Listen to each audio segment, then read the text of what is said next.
Hey, hey, ok.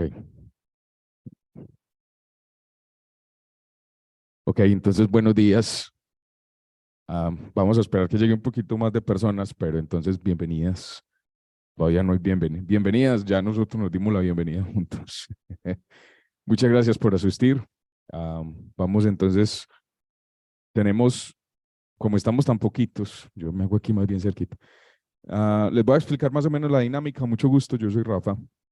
Tenemos entonces un descanso a las 10 de la mañana, un descanso al mediodía y terminamos a las 2 de la tarde. Más o menos, vamos de chorro. No es más, si tienen alguna pregunta, en el momento que quieran disparan. Nosotros también estamos transmitiendo, entonces también vamos a estar pasando preguntas en todo momento. No ha sido todo, les dejo con el doctor Luis Alberto Penagos. Él ya maneja su tema y conversa de sus eh, perticias.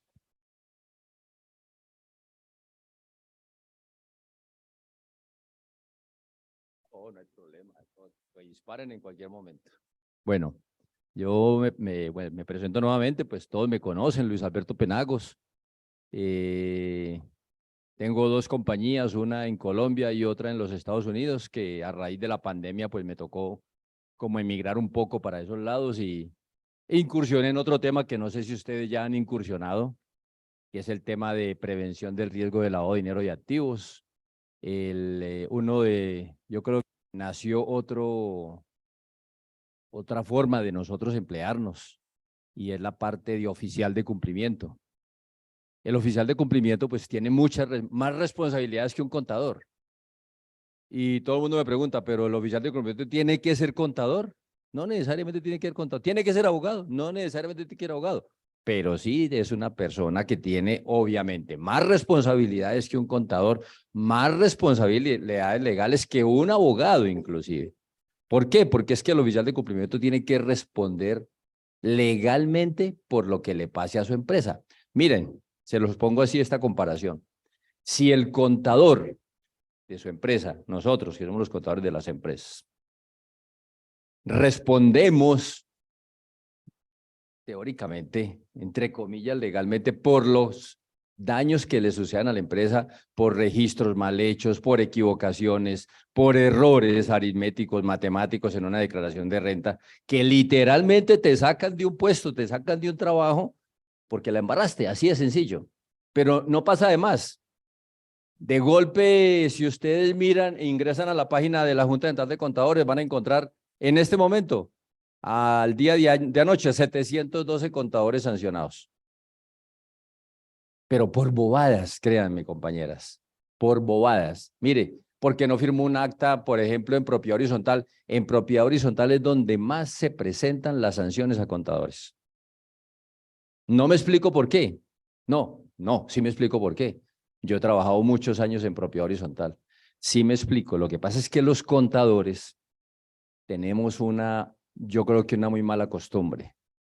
Es creer que nuestra responsabilidad no es firmar un acta y que eso lo firme solamente el representante legal, el presidente del consejo o el administrador. Y mentiras. La responsabilidad de nosotros va más allá, o bien sea como revisores fiscales, o bien sea como contadores. Lo que pasa es que no sé, de pronto nos gusta más bien como sacarle el cuerpo a la cosa. Eso es más o menos como la idea. Entonces, me fui para los Estados Unidos durante pandemia y me creé esta empresa, Interamerican Compliance and Risk LLC. Eso es una corporación, allá le dicen una corporación. Crear una empresa en los Estados Unidos es lo más fácil del mundo. Usted la puede crear hasta, así como acá, por internet. Lo que pasa es que allá estamos hablando de que crearla te cuesta más o menos unos $800, pero mantenerla, si usted la tiene, la crea, y durante 3 años, los próximos 3 años no hizo nada, el gobierno la baja el gobierno te la baja del IRS. El IRS es el IRS, que significa la DIAN para los Estados Unidos. En 3 años, si esta compañía no se ha movido, no ha tenido un peso, y usted no ha pagado los impuestos, porque usted la crea, pero ahí le vienen unos impuestos que es la Cámara, por ejemplo, como la Cámara de Comercio de acá. Allá se llama el report anual, el annual report. hay que pagarlo, vale $250. O sea, los impuestos de crear una sociedad ya, después de que la creaste, vale $800 más o menos, pero mantenerla, pagar el annual report, te vale $250.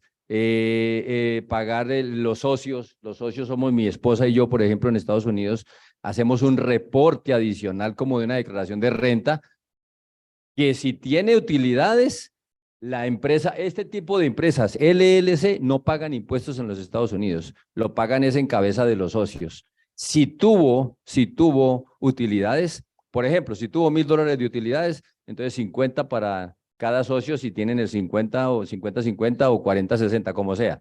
Pero se paga en cabeza de los socios. Buenos días, señorita. ¿Me explico? Pero si usted la creó y no hizo nada durante los próximos... hay mucha gente que va y crea una empresa. Ya, y la deja ahí. Y creen que ya, y se vino para Colombia y no hizo nada, porque estamos creando, muchos colombianos y muchos latinos estamos creando las empresas en Estados Unidos, porque afortunadamente tenemos algo que los Estados Unidos abrió. Venga, latinos, creen su empresa, trabajenla desde su país, no importa. Y así se puede hacer, y así lo permitieron, pero hay que ponerla a producir. Si no produce, en 3 años, la empresa desaparece, se la bajan del sistema. Pero, ojo, en esos 3 años, tiene que haber pagado los impuestos que le corresponden. Por ejemplo, la Cámara de Comercio, como les digo, se llama Annual Report, esa vale $250. O sea que más o menos mantenerla en esos 3 años sin hacer nada, te puede costar más o menos unos $800 anuales. Eso vale plata. Entonces, cuando uno dice dólares, son dólares, ¿ok? Bueno, en ese orden de ideas, allá está funcionando Interamerican Compliance and Risk. ¿Qué hace Interamerican allá? Pues allá lo que hace es capacitación y auditoría forense, porque yo me certifiqué en los Estados Unidos como auditor forense, tengo un certificado de la WCA, que es la World Compliance Association de Europa. Ostento las 2 certificaciones de los 2 continentes, del europeo y del norteamericano y del americano. Aquí tengo la certificación de auditor forense y de compliance officer de los Estados Unidos, y adquirí también obtuve durante pandemia que estudié un máster en compliance en la Universidad de Cataluña y la certificación como compliance officer de la WCA. O sea, ya ostento las 2 certificaciones de los 2 continentes. Eso me permite trabajar en los Estados Unidos. Puedo entrar y salir cuando quiera porque pues al tener empresa allá, pues obviamente me dan sin tener visa de empresario. Fíjate, yo no tengo visa de empresario. Yo voy con visa de turista, pero cuando ingreso a cualquier sitio de inmigración, muestro mi EIN, que es como el root de aquí, allá es el EIN, y ya entro, siga. Ya ni me preguntan para dónde voy. Entonces, es muy importante. Bien, eso es lo que hacemos allá en los Estados Unidos. Y lo que hacemos aquí en Colombia es, pues, como lo conocen ustedes, todo el tema ya no de contabilidad. Les cuento que como que el ciclo de contabilidad, uno cumple un ciclo en determinado tiempo, y entonces me he dedicado más a la parte de asesoría financiera, a asesoría contable, pero tengo 10 chicos trabajando conmigo, pero más que todo en la parte de consultoría empresarial. Nosotros nos dedicamos más que todo a la evaluación de proyectos, evaluación de empresas, cómo se costea una empresa, qué vale una empresa, etcétera, etcétera. A ese tipo, digamos, de consultoría ya gerencial, más que todo. Bien, y me dijeron, bueno, venga, regálenos una charlita sobre el tema de procedimiento tributario. Obviamente, todos sabemos que hacemos una declaración de renta y sabemos los procedimientos para hacerla. Pero como todo si uno fuera bien, digamos, estricto en los procedimientos, no cometería los muchos errores que uno posiblemente puede cometer. La presentación yo se la regalo, no se preocupen, eso yo no cobro derechos de autor por eso. Yo trabajé en eso, llevo ya más o menos 15 días dándole a nada. Anoche terminé de pulirla porque me llegaron otros documentos. Entonces dije, ya la tengo actualizada. Entonces yo al final se la regalo, se la mando a su correo, no se preocupen por eso. ¿De acuerdo? Lo importante es que estén atentos más bien a los conceptos y qué vamos a hacer. Entonces vamos a tratar estos temas. Características relevantes del impuesto a la renta y complementarios, un checklist de documentos para la declaración de renta del año 2022, las normas procesales que son de orden público y derecho público, los principios de la Constitución y el top de contenidos de la declaración de renta de personas naturales. Vamos a ver cosas interesantes entre uno y otro tema. Vamos a estar aquí, hablamos de otro temita también interesante que no sé si ustedes ya le han endulzado el oído con el cuento del ChatGPT, que nos quitó el trabajo a todos supuestamente. En estos días voy a editar una charla para contadores de Centroamérica y Suramérica, 850 abogados, no contadores, abogados. Me dijeron, oiga, es que los abogados están muy asustados que porque llegó el ChatGPT y les va a quitar el trabajo.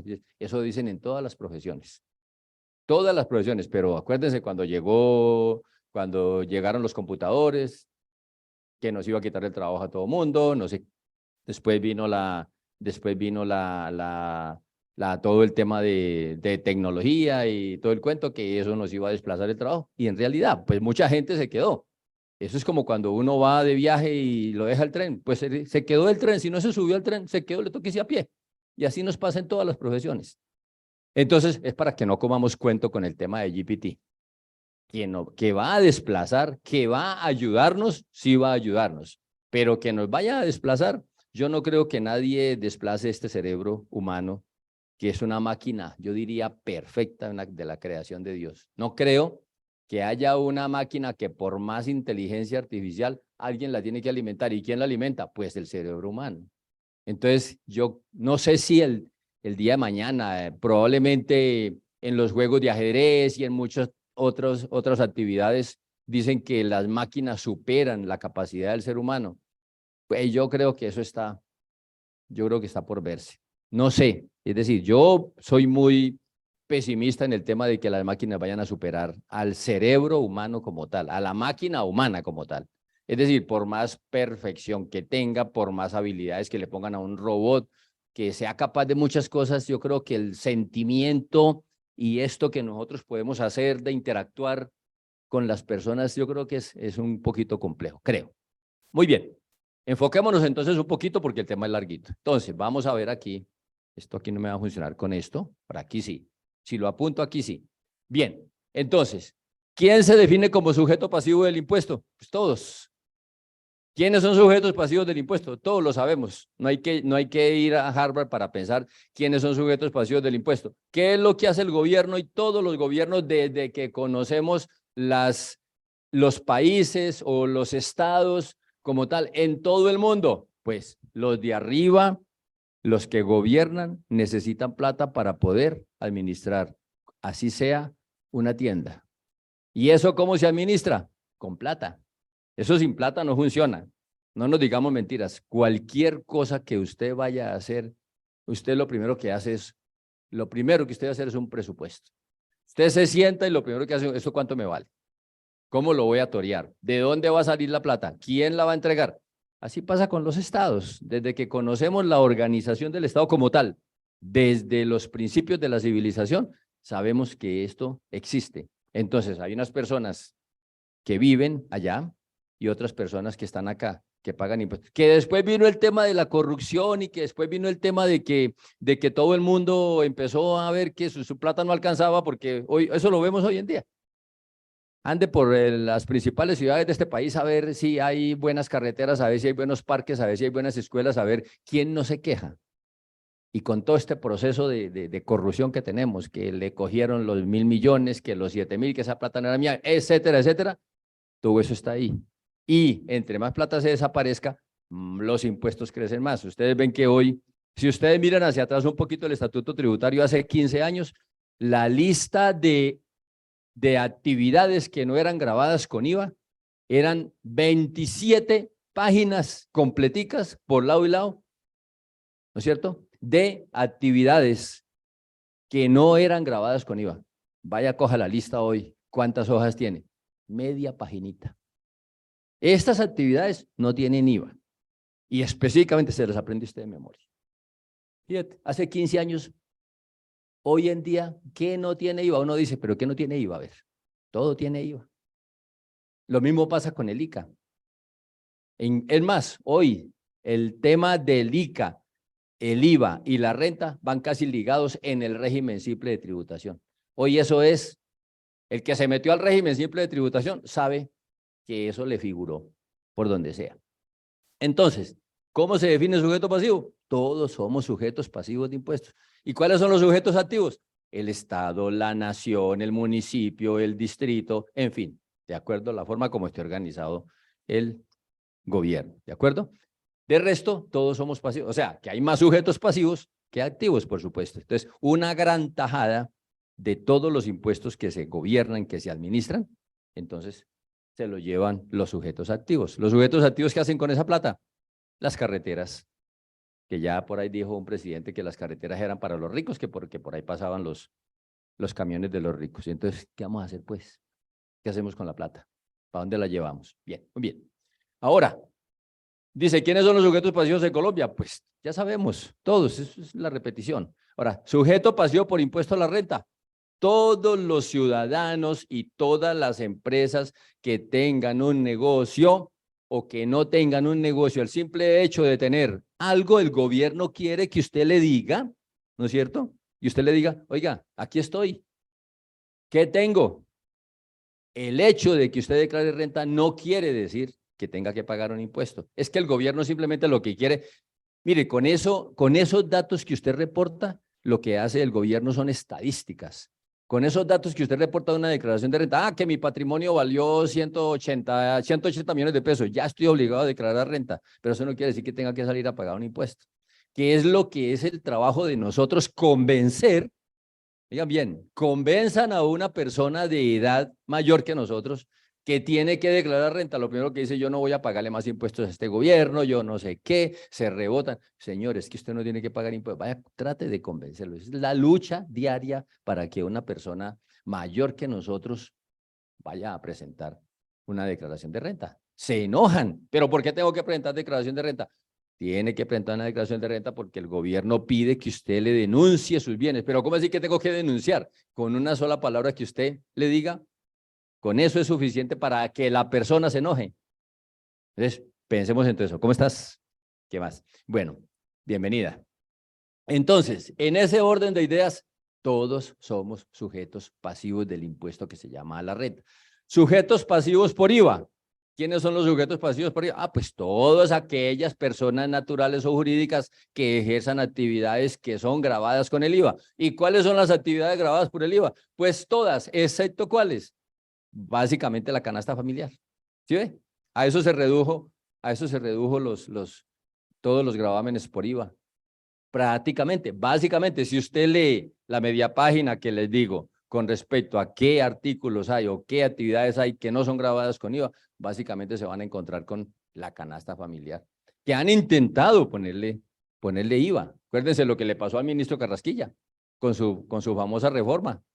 ¿Qué pasó? Que hasta los huevos iban a tener IVA, pero como él no supo ni siquiera cuánto valía una canasta de huevos, entonces ahí se pegoteó todo y este país casi se incendia por esa media bobadita.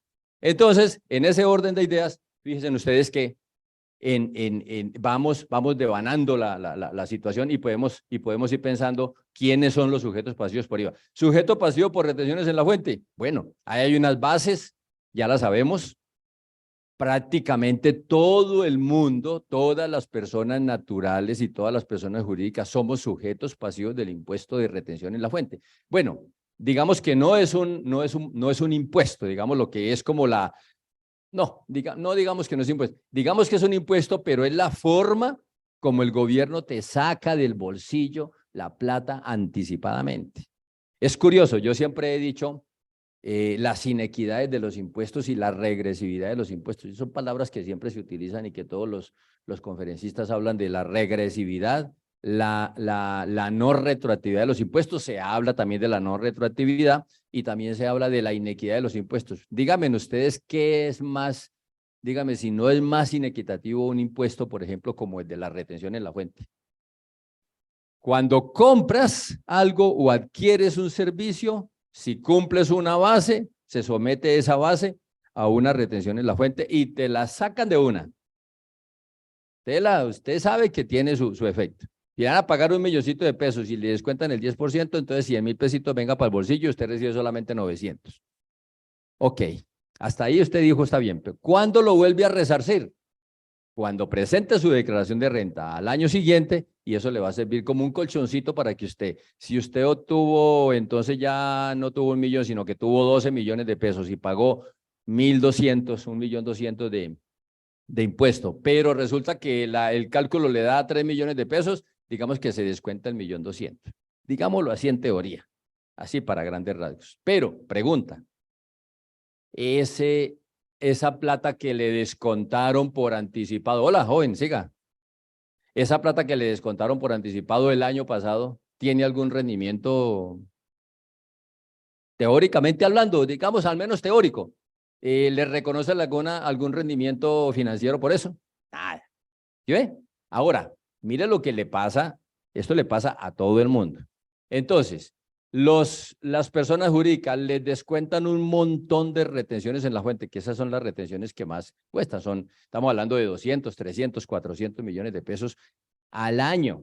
Cuando llega la declaración de renta, su impuesto vale 500 millones de pesos, le han descontado 300 millones de pesos, tiene que salir a pagar 200 millones de pesos, pero le pregunto yo, sobre la retención en la fuente que le han descontado, sacado de su bolsillo, ¿le han pagado, le han reconocido algún interés? Nada, pero eso sí, deje de pagar una sola retención en la fuente durante los periodos mensuales en que hizo retenciones en la fuente, a ver qué le pasa. Entonces, de inmediato te aparece ¿qué?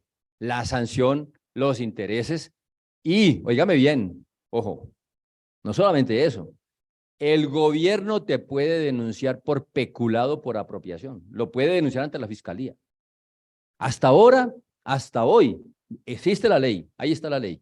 Es más, lo leo cada rato, digo yo, pero es que esto no puede ser. Yo no conozco a nadie hasta ahora, en todo lo que yo he visto y he trajinado con este tema, no conozco ningún contribuyente que esté en la fiscalía demandado por peculado por apropiación porque no pagó la retención en la fuente. Ni siquiera, óigame bien, ni siquiera al famoso cartel aquel que desfalcó a la DIAN por 38.000 millones de pesos por un IVA. ¿Lo recuerdan ustedes? Ese cartel, ese cartel de la señora que después ya salió de la cárcel, hizo un convenio con la fiscalía, está disfrutando de su plata porque esa plata nunca se la reintegraron al gobierno.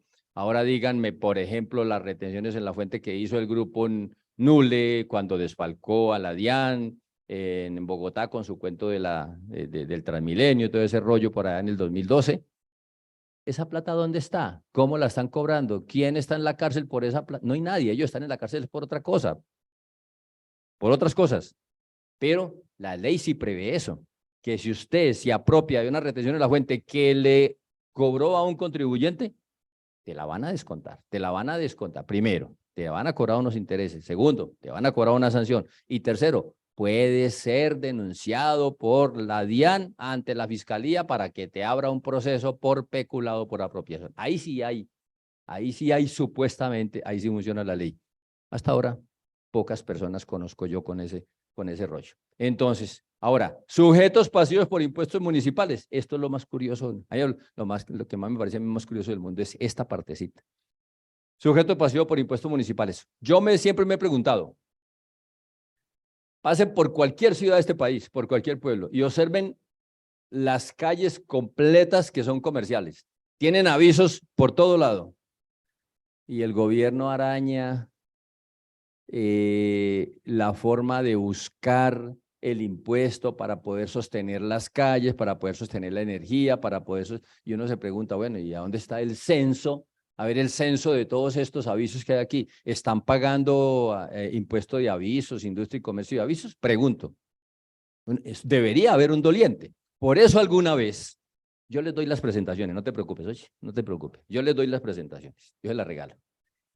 Yo me pregunto, el otro día le lancé en el famoso plan de Santos que dijo, no sé si se acuerdan ustedes del cuatrienio de lo que había, el plan de no sé qué, de anualización de impuestos, que no sé qué, hagan sus propuestas. Yo mandé una propuesta. ¿Qué propuesta mandé yo? Y vea, yo creo que en este país, yo lo asimilo, no sé por qué siempre hago como un símil entre lo que es Este país es una gran empresa. Obviamente, no puedo tratar de manejarla como si fuera una empresa privada, porque es complejo, es una vaina más compleja.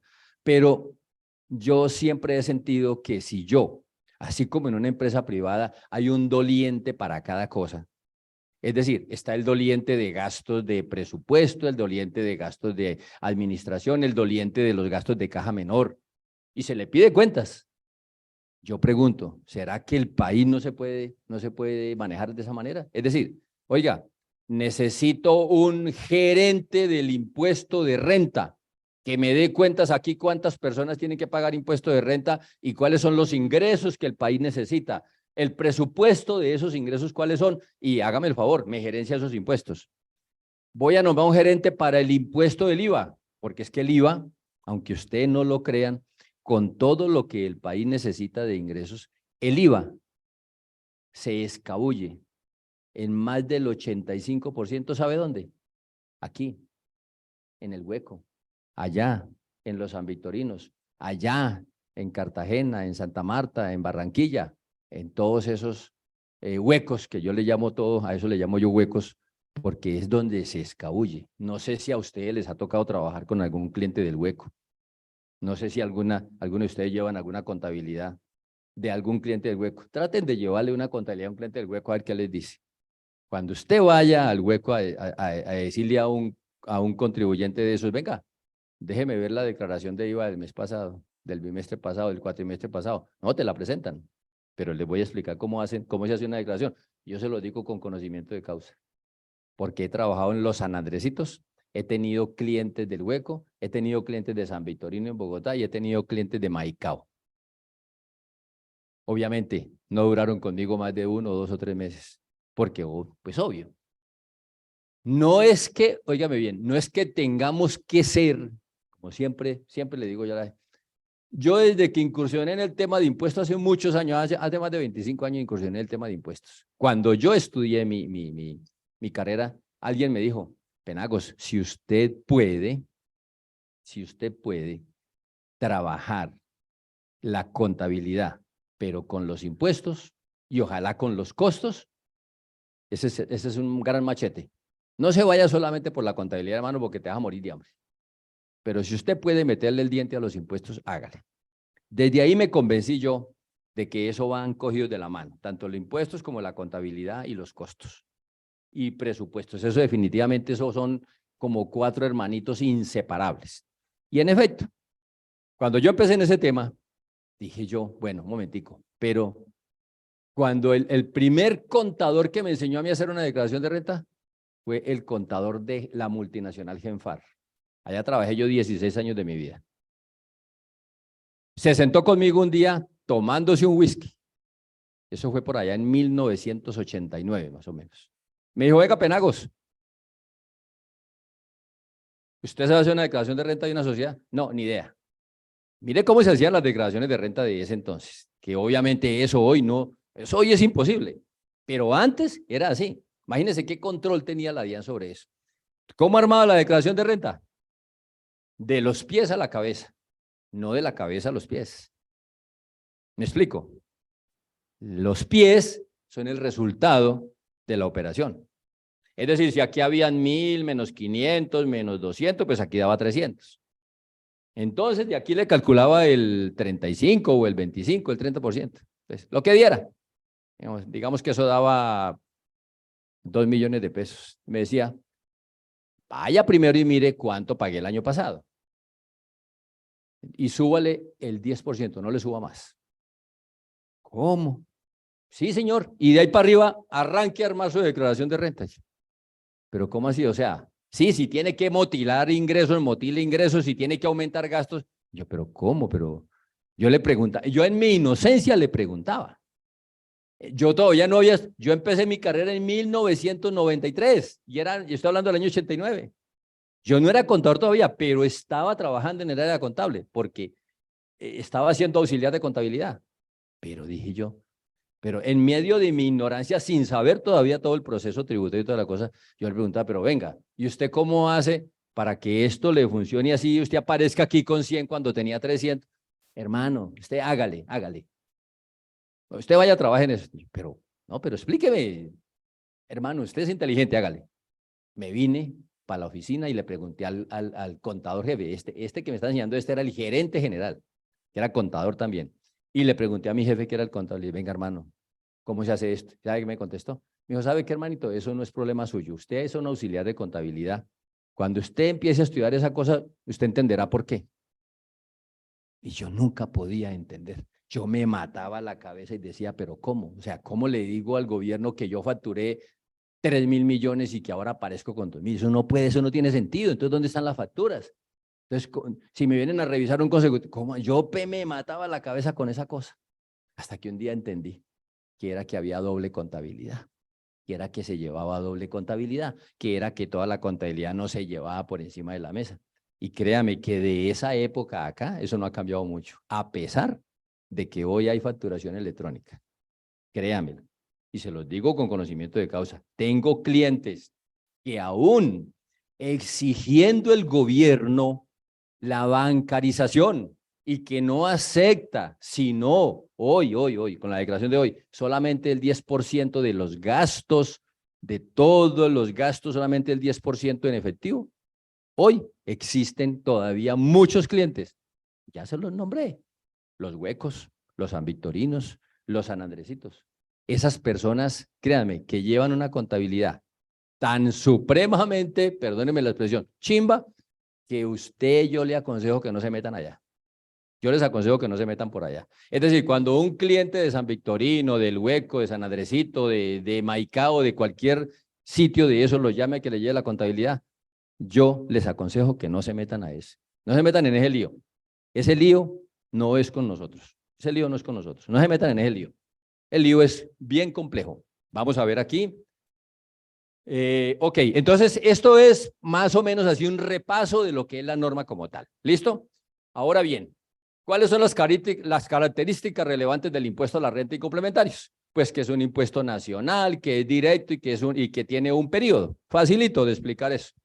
Es un impuesto nacional. Esos son los mayores ingresos. Si ustedes miran el presupuesto de la nación, el mayor ingreso lo tiene el gobierno en su presupuesto por el impuesto a la renta, tanto de personas naturales como de personas jurídicas. Ese es el primer rubro. Claro, hoy no hay dinero que alcance para nada. Otra cosa que nunca entendí, y en estos días que me llegó un comunicado de FEDECOP, me explicaba una cosa muy sencilla. Directo, que graba directamente los rendimientos del sujeto, tanto persona jurídica como persona natural. Y el periodo que se hace de un año completo. Nuestro año fiscal, ojo, les hablo muy claro del año fiscal porque en otros países el año fiscal se tasa de septiembre a octubre 31. En muchos otros, en Estados Unidos, por ejemplo, la renta se corta el 30 de septiembre. Hasta ahí se miden los ingresos del año del 1 de septiembre, del 31 de octubre del año pasado al 30 de septiembre de este año. Entonces, ahí se produce en México pasa lo mismo, en muchos otros países. Nosotros sí tenemos un corte 1 de enero, 31 de diciembre. Que están tratando de homologarlo con otros estados. He escuchado por ahí varios comentarios al respecto de mucha gente, de muchos, digamos, políticos que quieren que igualemos, homologuemos mejor, el tema de corte de cuentas del Estado en relación con los otros. Ahora, ¿cómo lo van a hacer? Pues ya tenemos un principio, en la famosa renta fiscal o la renta mundial. Hoy una persona que haya pasado aquí 183 días ya es un residente fiscal. Vamos a mirar eso ahora. Entonces, des en cuenta que por ahí viene el cuento, por ahí viene el rollo, ya más o menos aparecerá el tema de que, bueno, momentico, como entonces tenemos una cosa que se llama residencia fiscal, entonces hagámoslo completo. Miremos cuál es el corte de cuentas de cada uno de los países donde tenemos convenios de no doble tributación y entonces vamos a mirar a ver si hacemos los cortes iguales. Por ahí más o menos va la cosa. Entonces, estas son las características. Es una cuestión sencilla de entender, no le botaré mucha corriente a eso. Ganancias ocasionales. Acuérdense que el impuesto de nosotros, la declaración se llama impuesto a la renta y de ganancias ocasionales. Esto simplemente es un complemento. Y dice que eso es apreciable en dinero, constituyen las entradas de bienes apreciables en dinero que se generan en actividades diferentes a la económica principal y se clasifican en utilidad en venta de activos, poseído por 2 años o más, utilidad en liquidación de sociedades con permanencia de 2 años o más, herencias, legados y donaciones, loterías, rifas, apuestas, premios, indemnización, tal. Eso es fácil de entender, pero, óigame bien, pero, dice uno, fácil de entender. Pero comienza uno a patinar cuando le dicen, oiga, es que mi papá nos dejó, repartió en vida la casa. ¿Cómo se liquida eso? ¿Cómo se paga el impuesto de eso? ¿Cómo se llama eso? Entonces comienza todo el mundo. ¿Eso qué es? ¿Una herencia, un legado, una donación? ¿Qué es? Entonces, si ve que nos tenemos que hacer hasta de abogados.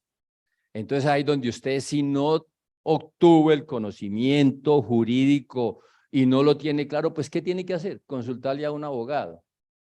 ¿El abogado qué le va a decir? Hermano, ¿cuál es la mejor opción de las tres? ¿Cuál paga más impuesto o cuál de las tres tiene más exenciones?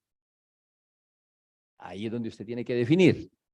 Entonces, de esa manera, usted tasa el impuesto y ve cuál es la mejor opción para determinar qué fue lo que sucedió allí. ¿Le dieron una herencia? ¿Eso fue una herencia? ¿Eso fue un legado? ¿O eso fue una donación? ¿Eso lo hicieron en vida? ¿Eso fue post-morti? ¿Eso fue de un causante? Todas esas cosas las que tienen uno que dirimirse, oiga bien, dirimirlas como contador público, pero como no soy abogado. Pero si ve, nos toca de todas maneras meterle un poquito, estudiar un poquito la norma, váyase a la norma, no espere que el abogado le diga, no, eso trátelo como tal cosa, pero usted entérese primero. Yo siempre le aconsejo, estudie, mire la norma.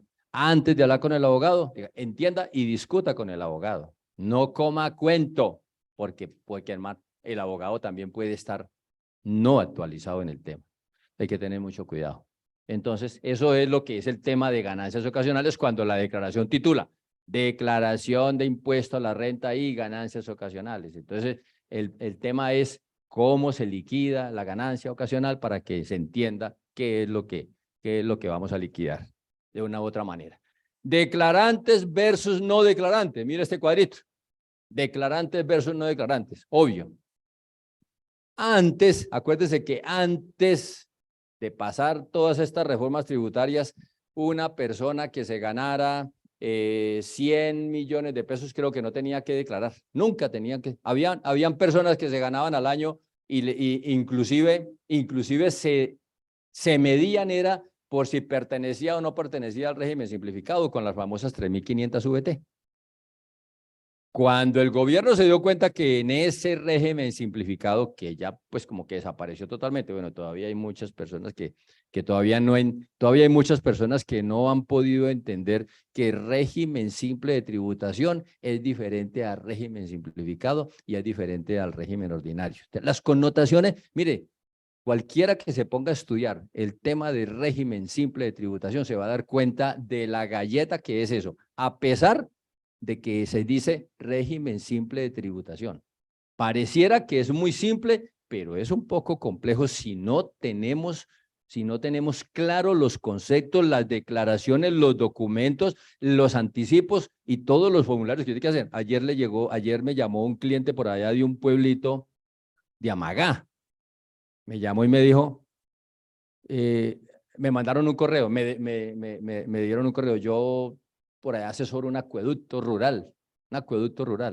Y el presidente, el señor Julio Vera, es el presidente es una asociación comunitaria, es una entidad sin ánimo de lucro.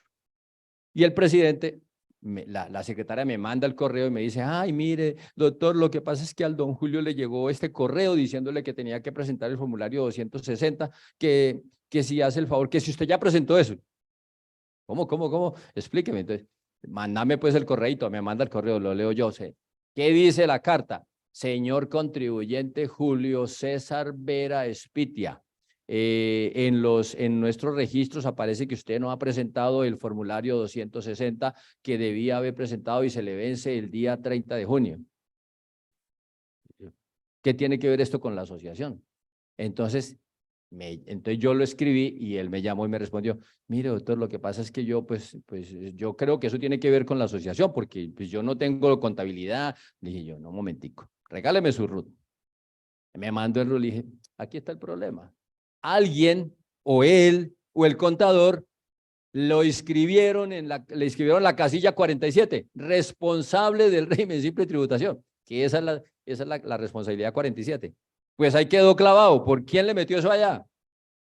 Y yo, ¿usted tiene un contador que le hace su declaración de renta?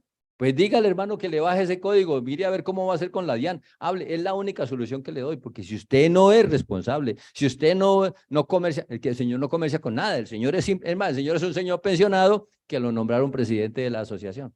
Sin embargo, la DIAN le está mandando una carta diciéndole que usted tenía que presentar el formulario 260. Calcule eso. ¿Cómo arregla ese chicharrón? Eso es lo que no nos enseñan en la universidad. Claro, tiene que esperar y además de eso tiene que, es más, no le puede, la DIAN, usted no le puede arreglar eso en la DIAN así solo.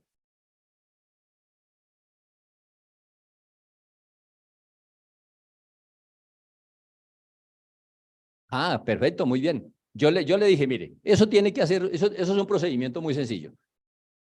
Puede hacerlo de dos maneras. Uno, llame a la DIAN y dígale que usted, jamás, que usted no conocía eso. Que mire a ver qué van a hacer. ¿Qué más? Miren su récord, ¿qué tiene usted? Usted tiene una pensión. Y usted esa pensión no la declara porque no está obligado a declarar. Además, usted no tiene ni ingresos ni tiene activos para declarar, como para que sea responsable. Entonces, llame allá y allá le van a decir, mire, mándenos una certificación de esto y esto, lo que tú estás diciendo. Y así, y desaparece el código, punto. Pero ahí está el hombre asustado, llamando, que eso tenía que ver con la asociación. Imagínese dónde está Maga, para yo tenerme pues que pegar ese viaje hasta allá. Entonces, no tiene sentido. Muchas cosas suceden así, ojo, y muchas cartas les está llegando a los contribuyentes, pero ojo, hay que abrir el ojo. ¿Por qué?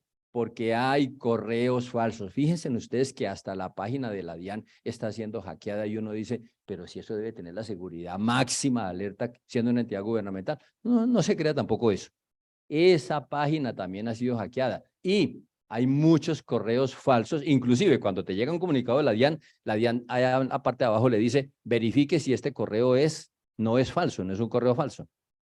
Pero, ojo, está llegando mucho correo falso de unas cosas que uno queda atortolado, pero ¿cuándo? ¿Cómo? ¿A qué horas? A mí me llegó, por ejemplo, en estos días me llegó, nunca en mi vida he ido, por ejemplo, a un pueblo por allá cerquita, a Baranoa, Atlántico. Yo no conozco a Baranoa. He pasado por Barranquilla. Sí he pasado en el carro cuando hemos ido a Cartagena. Pero que me llegue a mí un comunicado diciendo, patrulleros de tránsito, usted tiene una fotomulta en Baranoa, Atlántico, tal día, tal hora. Ni abra ese correo. O sea, si usted no ha estado por allá, ni lo abra. Y si ya estuvo, espérese un momentico. ¿A nombre de quién está el carro? Sí, imagínese, el carro está a nombre de mi mujer y me mandan un correo a mí, pues ya vienen las inconsistencias. Ahora, mire el correo de dónde viene. Si al menos dijera unidad de tránsito de Baranoa Atlántico, pero decía era Machado Jaime, no sé qué, @ completamente. Pero ojo, es que uno no atisba, no mira, no analiza, porque por más que le digan que estamos en una época, de una era digital, donde allí los delincuentes están a la mano y al día, ¿no es cierto? No caemos en cuenta de eso y ¡pum! Abrimos el archivo adjunto, ahí infectamos todo. Yo pues yo a pesar de ser un analfabeto digital, porque los que son, ustedes los jóvenes, los que de los 80 para acá, digamos, ellos ya son alfabetos digitales, pero nosotros, la generación mía, yo que soy del 60, calculen ustedes, que escasamente pudimos lograr prender el computador, escasamente, pero ustedes que son nativos digitales, digámoslo así, conocen todo el tema. Entonces, observen entonces el tema de declarante o no declarante. Entonces, ¿qué decía la DIAN? En ese entonces, ¿qué decía? No tiene que declarar renta porque usted tuvo menos de 3.500 VT. Pero claro, pues cuando es una VT, bueno, ni siquiera cuando eso había todavía la VT. Estoy hablando de hace 10, 15 años. Era simplemente por el monto de los ingresos. Cuando se inventaron la unidad de valor tributario, De ahí para acá es que comenzaron a reducir todas las tasas. Entonces, prácticamente que todo mundo quedó en el universo de los declarantes de renta, excepto, obviamente, aquellos que por su cuantía, ¿no es cierto?, que por tener menos de 1.400 VTs o tener menos de 4.500 VTs de patrimonio, porque todas las demás bases las bajaron a 1.400, a 1.400 VT y el patrimonio a 4.500 VT. De ahí para arriba todo el mundo declara, de ahí para abajo se supone que nadie declara, pero yo siempre advierto algo. Resulta que los bancos le meten a unos, hay muchas trampas en la información exógena. Observen lo siguiente. A los bancos, si alguno de ustedes trabaja en un banco, les toca reportar a todos aquellos cuentahabientes que hayan tenido movimientos de más de 5 millones de pesos en una cuenta de ahorro o una cuenta bancaria. Ojo lo que les estoy diciendo y analicen el tema para dónde va. Los bancos le reportan a usted movimientos en una cuenta, una tarjeta a crédito de 5 millones en adelante. Ojo, no 25, ni 35, ni 40, de 5 millones en adelante. Entonces, si usted tiene, por ejemplo, 2 o 3 tarjetas de crédito, está moviendo 5, 10 o 15 millones. La DIAN, ¿qué le dice? Que si usted hizo compras por menos de 1.400 VT, no es responsable de presentar renta, que si hizo compras por menos de 1.400 VT, que si tuvo consignaciones por menos de 1.400 VT, ¿verdad? Eso es lo que dice la DIAN. Pero el banco, ¿qué está haciendo? El banco le está reportando prácticamente todas sus transacciones y además le está reportando el saldo de su cuenta bancaria. Por eso es que a usted en el reporte de la DIAN le aparece saldo en cuenta de ahorro, saldo. La DIAN está requiriendo información de otras entidades, ¿no es cierto?, que usted cree que no está obligado a presentar, pero la DIAN sí está recogiendo de otras fuentes. Por eso, cuando a usted le llega, yo siempre le digo a todos, examinen muy bien lo que le reporta el reporte de la DIAN y ojalá que, es que lo que pasa es que también se demoran mucho. Por ejemplo, a esta hora ya debería estar el reporte de la DIAN listo para uno analizarlo y poder tener tiempo ¿de qué? Pues de chillar, de reclamar. Mire, me acaba de llegar una carta también de un contribuyente del año 2021. Posible evasión tributaria por ingresos. Los ingresos reportados en el reporte de exógena son 172 millones. Usted declaró 154. Uno de mis clientas. Yo hago más o menos unas 80 declaraciones de personas naturales ahorita que vienen que empiezan las declaraciones. Normalmente tengo más o menos 80.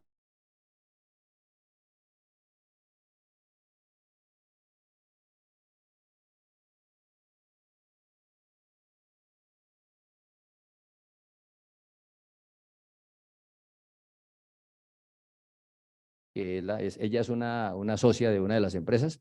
Alejita, revíseme, mándame el certificado de exógena de doña Leonor. ¿Por qué? Porque me están diciendo que son 172 millones de pesos y lo que tú me enviaste a mí, la primera que me enviaste, tengo 154. Eso fue lo que declaramos. Con la sorpresa de que esa primera que ella me envió no tenían esos otros 20 y pico millones de pesos que faltaban ahí. Y cuando me manda la que me mandó ahorita, eso fue en estos días, le digo yo, pero ¿cómo es posible, Alejita, que ya tengo 2? Una que tú me enviaste aquí, que con esa fue que hicimos la declaración. Y ahora mire esta, tiene esto, ¿quién lo reportó? ¿Por qué? ¿Cómo así? ¿Cómo se llama esa empresa? ¿Quién es? Ah, no, que son unos arriendos que tiene doña Leonor. Le digo yo, pero ¿y por qué no los tienes tú? ¿Por qué no tiene los certificados? Entonces, por eso es que ahorita vamos a ver un documentico que me mandaron de Actualícese, que le hace un checklist, ¿no es cierto? Uno por uno, también se lo voy a regalar. Aquí vamos a hacer el ejercicio simplemente, ese se lo regalo. Eso es como parte pues de la. Entonces, ahí está el problema, que si la DIAN, es que eso es como todo. Yo soy muy cansoncito con el tema. A mí me llega una empresa, cualquier empresa, y por ejemplo, hoy están convocando a la asamblea de copropietarios de una copropiedad donde somos revisores fiscales en Villavicencio. Fíjense, mire, estamos hablando de que hoy es 22, 23 de junio y me está llegando disque convocatoria a junta a junta directiva con los documentos de mayo. A esta altura del partido. ¿Sabe qué contesto yo? Yo soy muy grosero con eso. Yo le digo, mire, si usted toma un balance, si usted toma hoy el periódico de hace un mes, está viendo noticias viejas. Yo siempre le digo a la gente eso, compañeros, yo siempre le digo como contadores, siempre se los digo y se los he dicho siempre a mis alumnos. Si usted hoy, 23, la convocatoria están haciendo para el 26, que es el lunes. Yo contesté porque yo soy muy grosero, siempre he sido muy estricto en eso. A mí, si un balance de una empresa no está siquiera, y es tardísimo, el día 10 de cada mes, y es tardísimo, con la tecnología que tenemos hoy, es tardísimo. Antes primero nos sacaba la disculpa, no, que es que las conciliaciones bancarias, que no, todo eso lo puede bajar hoy de internet. Los movimientos, todo eso lo puede, hoy puede tener, es decir, no al 100%, pero acuérdense que uno puede, en la contabilidad, acuérdense que la contabilidad tiene muchas estimaciones. Entonces hoy no puede uno pretender que el balance esté 100% porque no es así. Pero ojo, si las estimaciones son razonables, usted, por eso cuando da el informe, usted dice, esto es razonablemente estimado y puede que tenga un porcentaje de error no mayor a 1 o 2%. Con ese entendido, los presentes pueden leer un estado financiero. Pero tampoco puede usted afirmar que estos estados financieros tienen el 100% de certeza, porque no es así. Jamás vayan a decir esa palabra. Jamás, porque nadie es el más erudito en eso, le va a decir mentiroso. Y mire, ahí está la prueba. Entonces, ¿qué le contesté yo? Mira, a mí me da mucha pena con ustedes, señores consejeros. Yo soy el revisor fiscal, pero si a esta altura de la vida ustedes van a presentar unos estados financieros de mayo, cuando ya ha pasado un mes, eso no tiene sentido. Más bien, posterguen esa reunión, preparen los estados financieros de junio y por tardar, el 10 de junio, si es viernes, si es sábado, no importa, presentemos los estados financieros de mayo y junio conjuntos. Pero no hagan eso con la gente, porque es que los consejeros se van a enojar. No, ni siquiera se van a enojar. Muchos, como no saben, el problema de los consejeros es que los consejeros no manejan contabilidad. No digo todos los consejeros, pero mucha parte de los consejeros cuando se meten a eso, se meten es por colaborar. La verdad es que y resulta que es que la colaboración puede salirle cara a un conjunto, puede salirle cara a una empresa si no conoce uno. Entonces yo siempre digo, y aquí aplica esto, porque la DIAN no coloca la información exógena, sino yo creo que una semana antesita, ¿no? O ni siquiera una semana. A veces llega el 9 de agosto, por ejemplo, que empiezan las declaraciones de renta, y el día antes todavía está patinando la DIAN con eso. ¿Qué pasa?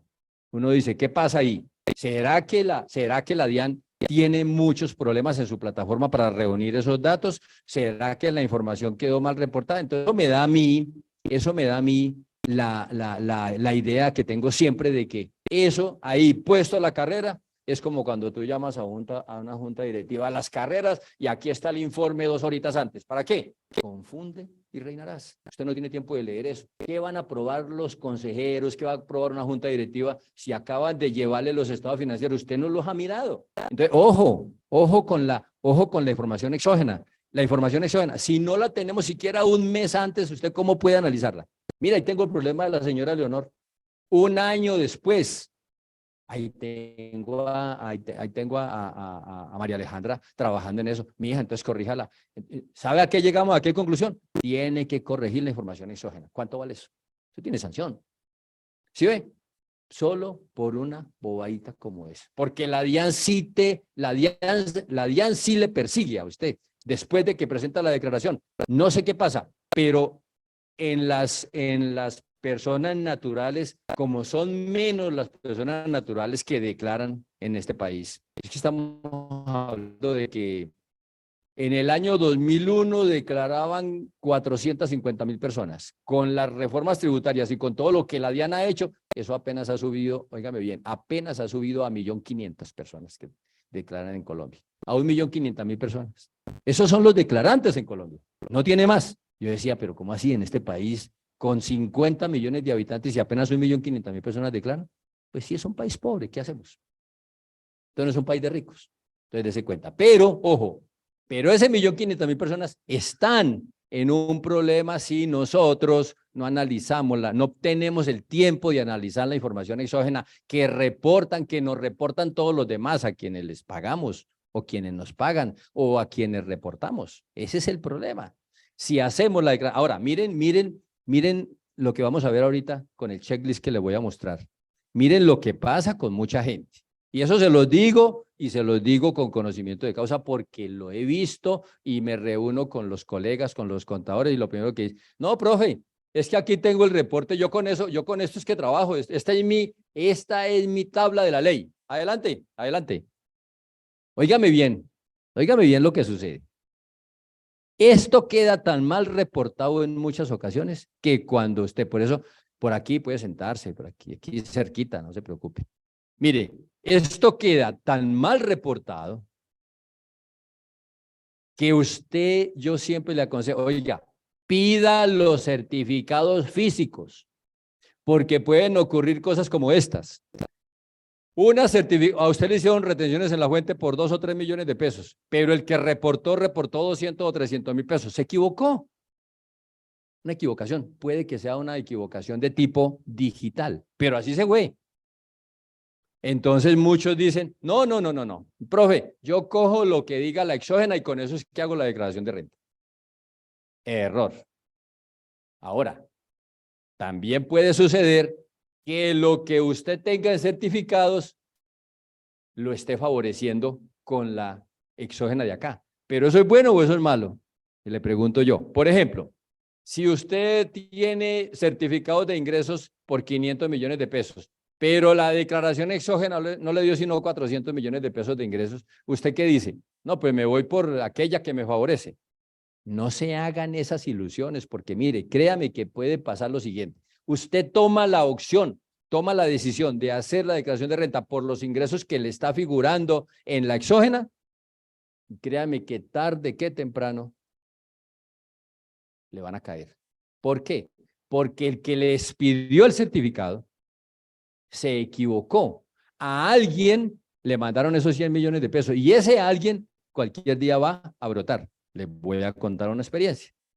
En alguna ocasión, uno de mis chicos de una empresa tomó la cédula de un señor y le clavó un pago de 146 millones de pesos.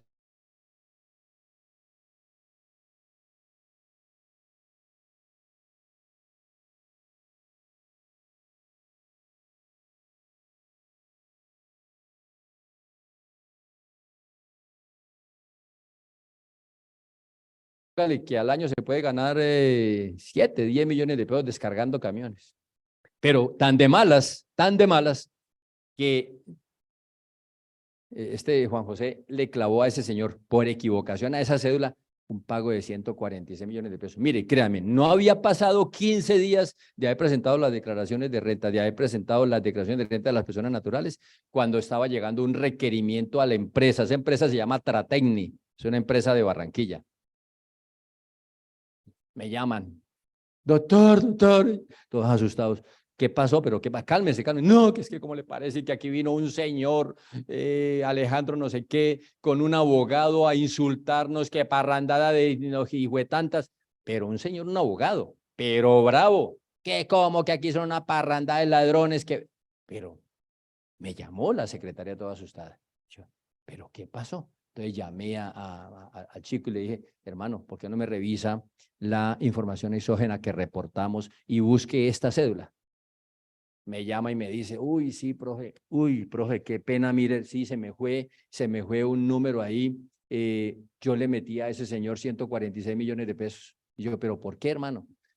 ¿Qué es lo que sucede cuando hacemos la exógena? A veces, no sé, por la rapidez o a veces por pensando en que a esa persona, porque se gana muy poquitos pesos, entonces no lo van a reportar, no, eso es una lotería. Mire, este tema de las declaraciones de renta y del requerimiento en una declaración de renta es una lotería. Puede que caiga como puede que no. Pero acuérdese que el gobierno tiene 3 años para revisar una bendita declaración de renta. 3 años es mucho tiempo. para que usted, ojo, usted puede correr el riesgo de decir lo siguiente. Ahora miramos ese tema. Usted dice, no, es que mi declaración de renta puede quedar en firme a los 6 meses, a los 12 o a los 18. Ojo con ese tema porque ese tema es bien delicado. Cuando usted toma la decisión de decir, no, es que yo voy a calcular el impuesto, voy a calcular impuestos de tal manera que, que yo tenga un beneficio de auditoría si aumento el impuesto de año a año en un 35% o en un 25% o en un 15%. En fin, voy a tomar la decisión. Pero están de malas que no completa los 6 meses y le cayeron. Ahí tengo yo varias declaraciones de varios clientes que este año hicimos de personas jurídicas que me dijeron, los clientes mismos dijeron, no, ¿y por qué no nos acogemos al beneficio de auditoría? O mejor dicho, no, eso no es un beneficio de auditoría porque usted va a pagar mucho más impuestos. Dime.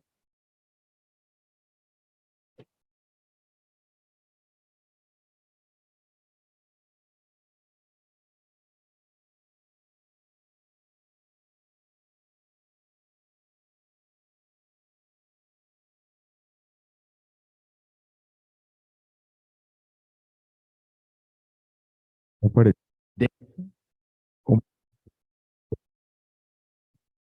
cuando vayan a hacer una pregunta,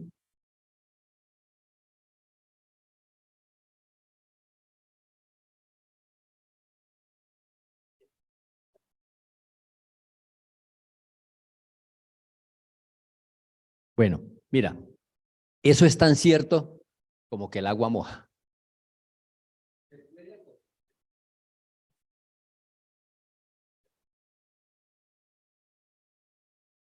Ya. Uno puede tomar muchas decisiones en la vida que pueden llevarle a correr muchos riesgos. Por eso los beneficios de auditoría traen esas trampas. Y eso que acabas tú de decir es una trampa que muchos contadores, o tal vez de pronto no tanto los contadores, tal vez el cliente no la ve. Pero si usted es juicioso y estudia la norma, lo puede llevar. Mire, ese datico que tú estás dando le sucedió a una empresa que nosotros asesoramos, que el cliente le dijo a nuestro contador, vea hermano, este año, de acuerdo con las finanzas que tenemos, con los resultados, vamos a cogernos el beneficio de auditoría a 6 meses. Me llamó Julián y me dijo, ay, profe, es que me están diciendo que nos acojamos, pues nunca nos hemos acogido a eso. Le dije yo, vea, Julián, póngale cuidado a lo que le voy a dar y le voy a dar una explicación. Como yo trabajo mucho el tema de lavado de dinero, de dineros que provienen de malas fuentes y la cosa, esa empresa, ese año específicamente, empezó a tener un auge muy raro. Acuérdense que hay una cosa que llama reporte de operaciones sospechosas, pero como esta es una empresa que todavía no ha implementado el SagriLab, para muchos de ustedes, si no saben qué es el SagriLab, la Superintendencia de Sociedades determinó que un grupo, más de 7,000 empresas en Colombia, tienen que implementar una cosa, un programa que se llama SagriLab, y además de eso combinarlo con otro programita que se llama el Programa de Transparencia y Ética Empresarial, PTEE. Eso es lo que hace hoy Penagos Consultores en Colombia, más que todo. Pero ¿cuáles empresas? Ahí está la circular 0016 del 2017. Fíjate, ¿desde cuándo es eso? Solamente que apenas hasta ahora es que empezó. Pero ya la superintendencia está sancionando a muchas empresas por no tener lo que les dije al principio, un oficial de cumplimiento nombrado, bien sea interno o bien sea externo, para esas labores de prevención del riesgo de lavado de dinero y activos. Esta empresa que le estoy comentando tenía ese pequeño problema. Desde el 2018 entró en la obligación de tener un SagriLab, que eso primero se llamaba SagLab, ahora se llama SagriLab, que es el sistema automático de prevención del riesgo de lavado de activos y financiamiento al terrorismo. Eso traduce SagriLab. Bien, entonces, para ese caso, me llaman y me preguntan eso, pero yo ya con los análisis que veníamos haciendo en la empresa, yo le dije, Julián, lo que pasa es que ese tema en esa empresa es muy complejo. Tenga mucho cuidado. todo lo que hemos venido analizando, los flujos de caja de esa empresa, me parecen cosas muy raras. Yo preferiría que no te metieras a eso, que no le dieras esa solución a eso. Yo preferiría que más bien se mandaran sin beneficio de auditoría, porque créame que es muy, eso es muy, en muchas ocasiones es muy sospechoso. ¿Por qué estos se acogen a un beneficio de auditoría si nunca se han acogido a beneficio de auditoría? Fíjense ustedes que eso es como un bon, eso es como un boom. O sea, la DIAN da la oportunidad de acercarse a un beneficio de auditoría, la DIAN va a recibir más impuestos. Yo siempre he dicho, ¿y es que los delincuentes no pagan impuestos? Claro, las empresas de papel y las empresas fachadas y las empresas de los delincuentes, es más, pagan más impuestos que cualquier empresa. ¿No sabían eso?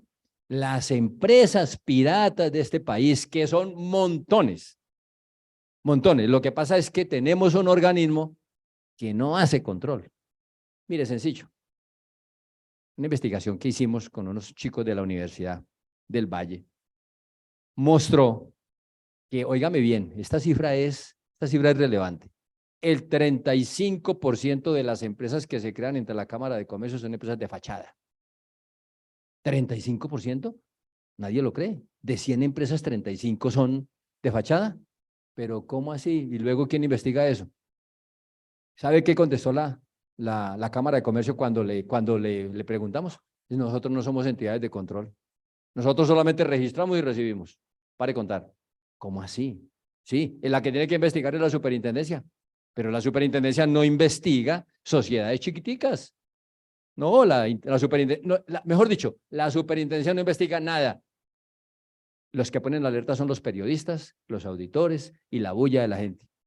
Pero que la superintendencia se dé cuenta de que hay una trampa, de que hay un desfalco, de que hay una empresa que está lavando dinero, eso es difícil que la superintendencia lo haga. Ustedes saben que eso es político. No nos digamos mentiras. Bien, entonces, mira, eso que estás diciendo está comprobado que es así. Cuando usted asume la posición y dice, voy a acogerme al beneficio de auditoría, créanme que es cuando la DIAN le pone más el ojo, le alumbra un movillito allá, a ver, caigámosle a esto, a ver qué pasó. Pero no quiere decir que no nos podamos meter, siempre y cuando, ¿qué? Por ejemplo, tengo una empresa en Bogotá que se llama Realtes. Ella produce software, es una productora de software. Esas empresas han venido en auge desde la pandemia para acá. Entonces sus ingresos han crecido enormemente, pero también sus gastos, porque ahí se contrata mucho ingeniero. Todos estos chicos hoy son los duros. Esta profesión es la que más tiene hoy avance, dinero y empleo. Y son muchachos que se están cotizando. He visto pasar en esa empresa chicos que se ganaban 2 millones de pesos a doblarse en el salario 3, 4 millones. No, es que me voy porque es que me está, ahí sí como el cuento, me están persiguiendo 4 empresas. El agua, la luz, el gas, no. Es cierto, estas empresas cogieron tanto auge, todas esas empresas de tecnología, que hoy el mercado de laboral para ese tipo de personas está pulpito. Entonces, asimismo, las empresas crecieron. Pues imagínense una empresa como Realte que pasó del 2019 que facturaba más o menos 800 millones, en el 2022, el año pasado, facturó 7.000 millones de pesos. Imagínese usted, en 3 años multiplicó por 3, se puede decir que los ingresos. Nos acogimos a beneficio de auditoría en esta declaración de renta que hicimos ahora. ¿Pero por qué? Porque se ve que la empresa dio los resultados y usted analiza eso por todos los flujos de caja que pasaron durante todos estos años. Nosotros en esa empresa los acostumbré a que cada mes que presentamos estado financiero le presentamos el estado de flujo de efectivo, cómo, por dónde vino el dinero, cómo se pagó, qué se hizo con ello. Esa es una herramienta fundamental. Por ahí, por esa herramienta, es que usted detecta si hubo o no lavado de dinero o hubo o malos manejos. Ojo, el flujo de efectivo le da una medida para eso. Tengan en cuenta eso siempre. Yo implementé en muchas empresas, por no decir que en todas, e inclusive hasta en la propiedad horizontal. La propiedad horizontal le estoy diciendo a toda la gente, usted me presenta un estado de flujo de efectivo. Es decir, ¿qué hizo con la plata? ¿De dónde vino la plata? ¿Y qué hizo con ella? ¿Por qué? Porque acuérdense en que las empresas de propiedad horizontal son empresas que se trabajan con el método de presupuesto. Esas son presupuestarias. Hay un presupuesto, el presupuesto ingresan unos dineros y aquí tengo un presupuesto de gastos, entonces es muy fácil, un flujo de efectivo. Ahí uno detecta muchas cosas, especialmente en ese tipo de empresas que son, por ejemplo, como las ONGs, los fondos de empleados. Por ese lado se va mucho tema de lavado de dinero, especialmente por las ONGs o por las ORGs. Hay que tener mucho cuidado los que trabajan en ese tipo de empresas. Yo aconsejo mucho ese tipo de cosas. Bien, entonces tenemos contribuyente, no contribuyente. Para concluir, entonces sí, mucho cuidado, porque eso tiene una trampa. Le puede abrir el ojo, puede usted decir, tomar la decisión, ok, tomo la decisión, voy a acogerme al beneficio de auditoría, pero tenga cuidado. Si usted tiene un buen estudio, un buen análisis de flujos de efectivos que vengan de atrás hacia adelante, creciendo en forma normal, como crecen los ingresos, cójase tranquilamente, no se preocupe. Yo tengo la tranquilidad absoluta en Realtest de que ahí, si nos llaman en el mes de octubre, se vencen los 6 meses, se cumplen los 6 meses, ya cierre libros y hágale para adelante. Tengo la fe de que no va a pasar absolutamente nada. Y si llegan, tenemos transparencia en las operaciones. Estoy tranquilo. Yo lo puedo decir así con tranquilidad. Pero donde Julián no me pasó lo mismo y se lo dije, se lo advertí. Sin embargo, se acogieron. ¿Por qué? Porque el que manda, ¿quién es? Si fuera que uno mandara. Es decir, yo les di todas las recomendaciones. A mí no me parece, por esto, nada. Yo les dije los pros, me llamaron, me fui hasta allá. Me llamaron, pero mire, doctor, es que usted está diciendo que esto, sí, señor, yo digo por esto y por esto. Si quiere, pues démosle otro. No le demos debates, miremos los documentos, miremos qué hay, analicemos la situación de años atrás, qué ha pasado. Y en efecto, yo concluí que no había forma de que ustedes se acogieran a ese beneficio de auditoría sin que fueran a tener una visita. Ahí llegaron. ¿Sí ven? Entonces, ese tema es una trampa. Usted es el que decide si la toma o la deja. ¿Listo? Bien, entonces, aquí tenemos un tema de declarantes versus no declarantes. Contribuyentes, no contribuyentes. Ojo, hay declarantes del artículo 23 y no declarantes del artículo 22. Y hay contribuyentes declarantes y no declarantes. O sea, hay responsables y no responsables. Eso es lo que simplemente dice el Estatuto Tributario. Es decir, que en ese orden de ideas hay muchos contribuyentes que pueden o tienen obligación de declarar, como tienen también la opción de no declarar. Y hay muchos no contribuyentes que son declarantes y otros no declarantes. Eso lo quieren leer ustedes para no ponerme a leerlo en el artículo 22 y 598 del Estatuto Tributario. Ahí les dicen quiénes son no declarantes, quiénes son responsables, quiénes no son responsables. Es una situación es de leer. Pero yo también le repito esto a mis colegas contadores. A los contadores poco nos gusta o nada leer, porque es que cuando usted lee esta letra que trae el Estatuto Tributario, comienza a ver un Estatuto Tributario con letras rojas, con letras verdes y con letras negras. ¿Cuál es la que prevalece?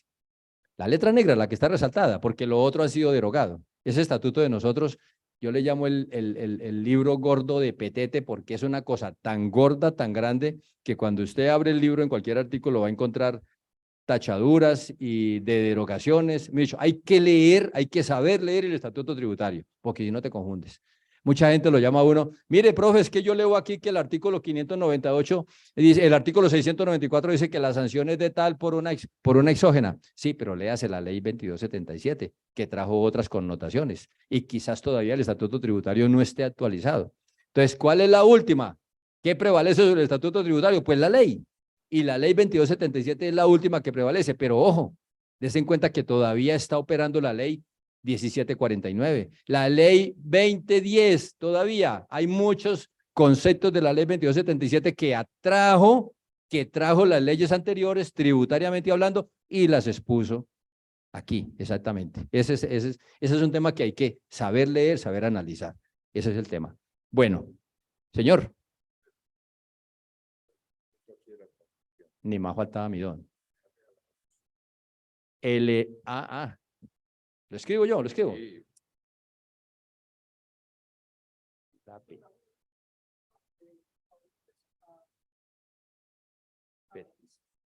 Espera, mano, la embarré. La pena. @gmail.com. La pena @gmail.com. Sí, señor, usted me dice. ¿Me avisas?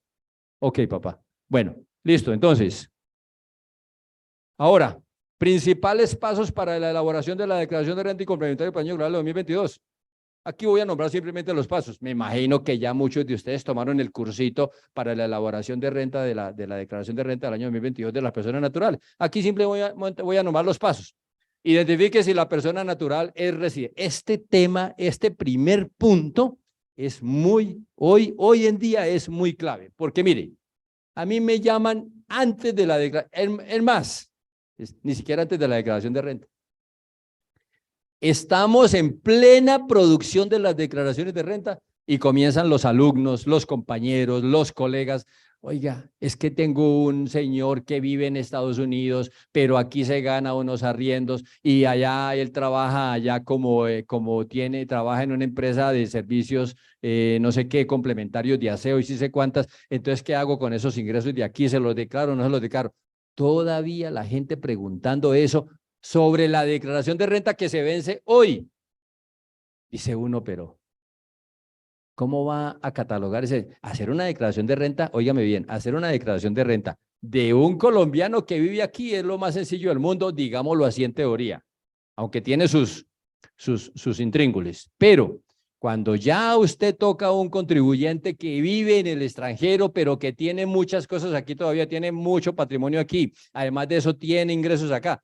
De hecho, tengo unos clientes en Bogotá que tienen un edificio en San Vitorino, lo tienen arrendado todo, eso es de 4 hermanos, 3 de ellos viven en Estados Unidos y uno vive en Colombia, que es el que administra, y tienen ingresos más o menos de 250 millones cada uno al año por arrendamientos, pero donde viven en los Estados Unidos también ganan mucho dinero porque allá tienen otros trabajos. Hay uno que trabaja en la TIT de comunicaciones, en fin, allá los 3 trabajan allá. ¿Cómo hacer la declaración de renta de ese señor? Entonces, lo primero que hay que saber es identificar si la persona natural es residente fiscal. Vamos a ver si en la hoja que tenemos del checklist lo podemos identificar. Segundo, determine si el contribuyente se encuentra obligado a presentar la declaración del impuesto de renta y complementario por el año grabable de 2022. Primero, identifique si es un residente fiscal natural. Bien, natural, persona natural, que sea residente fiscal en Colombia. Acuérdense que esto tiene una cifra, un numerito por allá mágico que es el 183. Ah, pero es que la persona no vive aquí, vive en los Estados Unidos, pero gana plata acá, tiene dinero acá, aquí tiene ingresos. Entonces, ¿cómo lo va a calificar? ¿Como residente fiscal colombiano o no? Así no viva acá, tiene ingresos acá, ¿no es cierto? Es residente fiscal colombiano. Ojo, la residencia fiscal no se contabiliza o no se determina por si estuvo aquí presente o no. La residencia fiscal se determina es por los ingresos y los activos, lo que tenga en el país.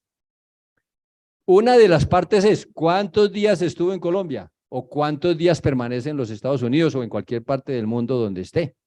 Esa es la primera premisa.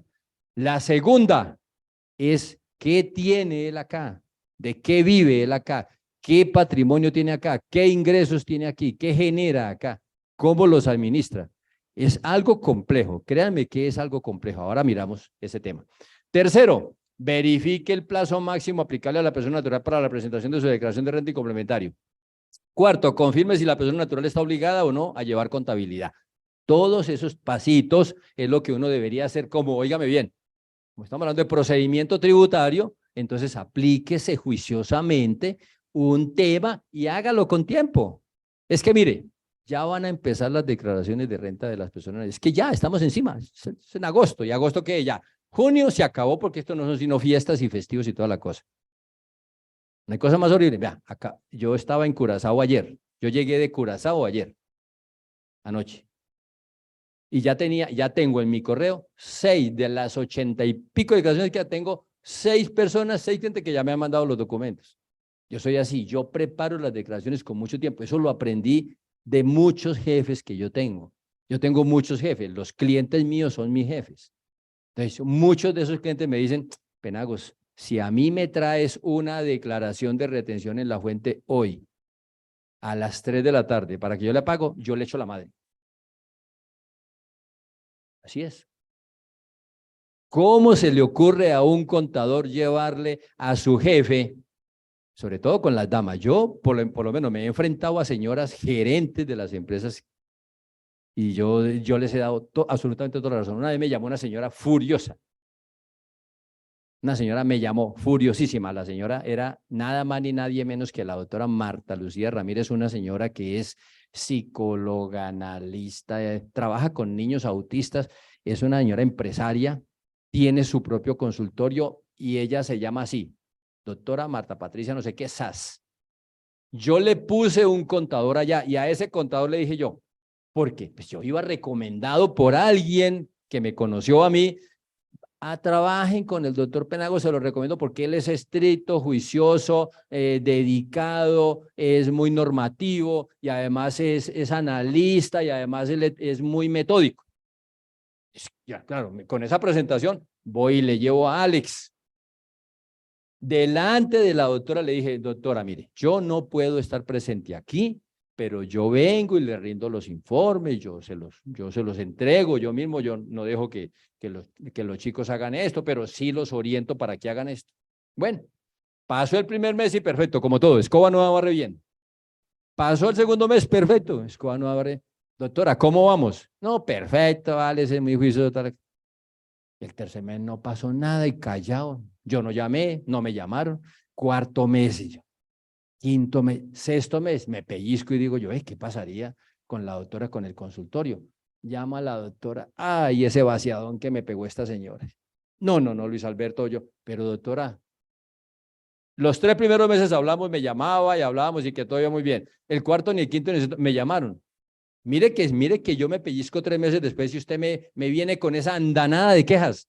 Que no, que a Alex ya no le presentaba la información al tiempo, que mire que me trae las declaraciones de retención en la fuente, faltando 2 minutos para que cierren el banco, que no sé, bueno, miles de quejas. Dije yo, doctora, yo se lo advertí a usted, si esto no funciona, porque escoba nueva barre bien, 1, 2 o 3 meses quizás sea la medida, pero después de eso, si no funciona, me llama de inmediato. ¿Cómo deja pasar 3 meses? Luis Alberto, necesito que me cambie ese contador. Ya se lo cambio. Pero después de 3 meses ya habían estragos en esa empresa. Ya habían problemas. Nómina, declaraciones, retenciones en la fuente, el IVA. Todo el tema se va. ¿Y por qué se va degenerando? Por eso, porque es que primero ¿cómo decimos? Le sobamos la chaqueta al cliente.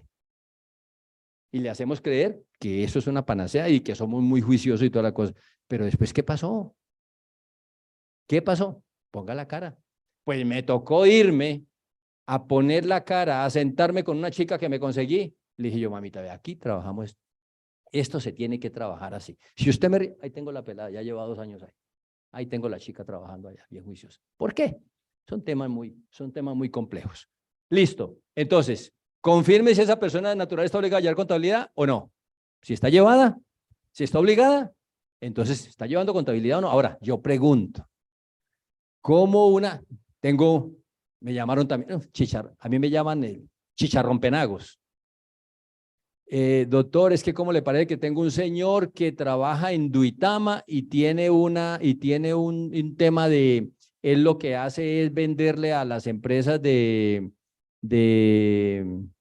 Sábila, una empresa de Sábila que producen Sábila, él le vende unos costales que son especiales para empacar eso. ¿Y cuánto vende al año? No, 4.000 millones de pesos más o menos. ¿Cómo? Pero está bien. ¿Y ese señor qué? ¿Lleva contabilidad? No lleva contabilidad. Entonces, ¿cómo hace usted la información exógena de ese señor? El señor está obligado a... No, si usted viera cómo es el lío con ese señor para que hagamos el reporte de exógena, que eso no, que él no puede hacer eso, que cómo se le ocurre. Dale un momentico, pero ¿cómo así? Presénteme el señor, don Obdulio. Me llama don Obdulio, entonces le hablo yo con don Obdulio y le digo yo, don Obdulio, lo que pasa es que usted facturando 4.000 millones de pesos al año, usted está primero obligado a llevar contabilidad, porque ¿cómo no lleva una contabilidad una persona que vende 4.000 millones? Usted tiene una cantidad de costos y gastos y además usted está haciendo eso a título personal.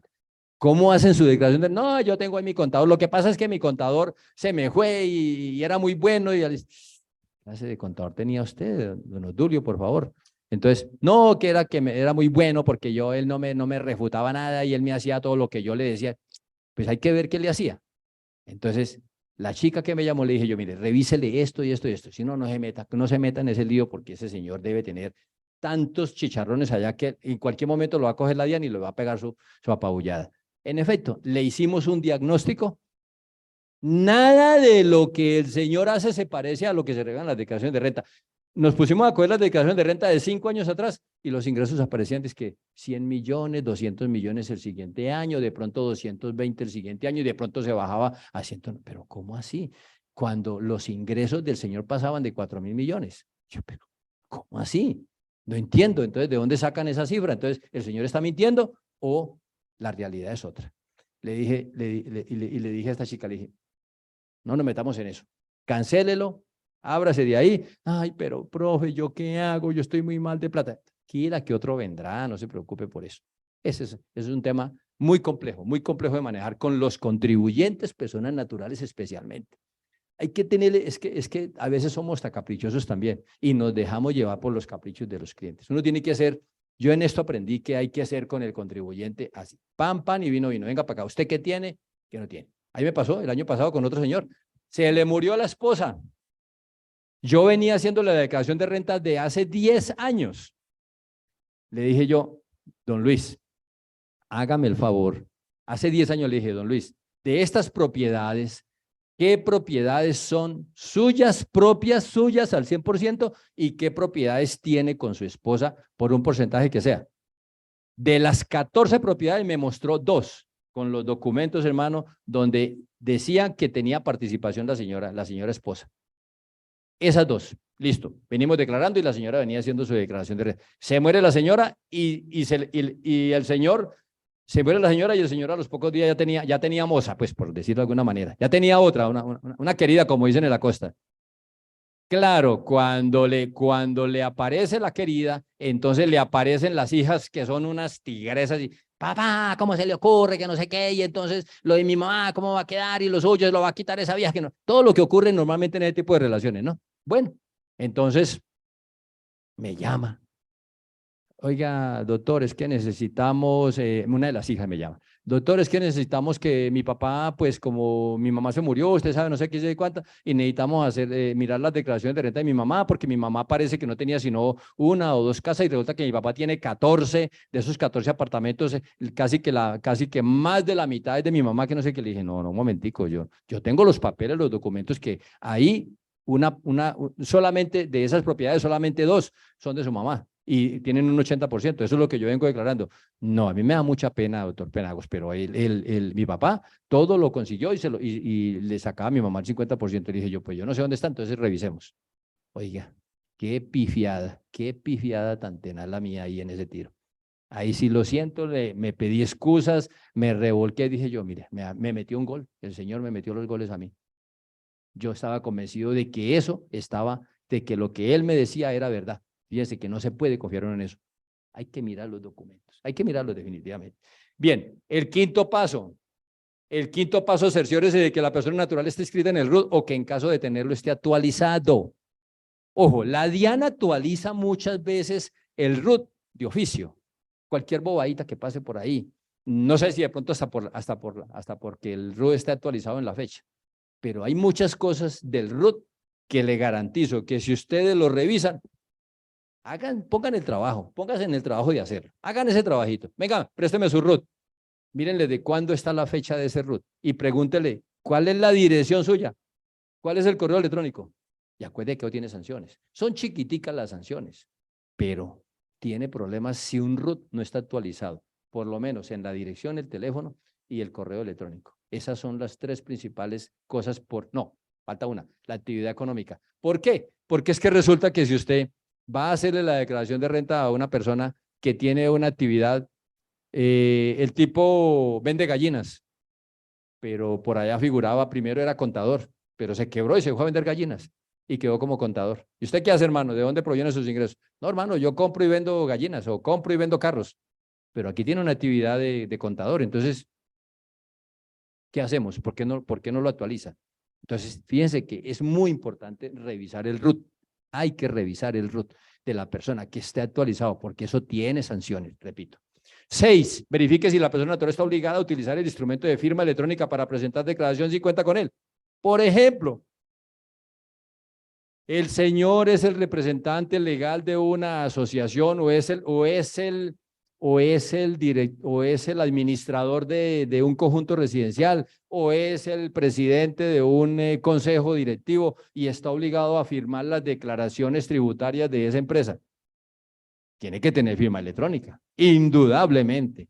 Y si no lo tiene, entonces, ¿cómo está presentando las declaraciones? ¿Cuál es la responsabilidad del señor?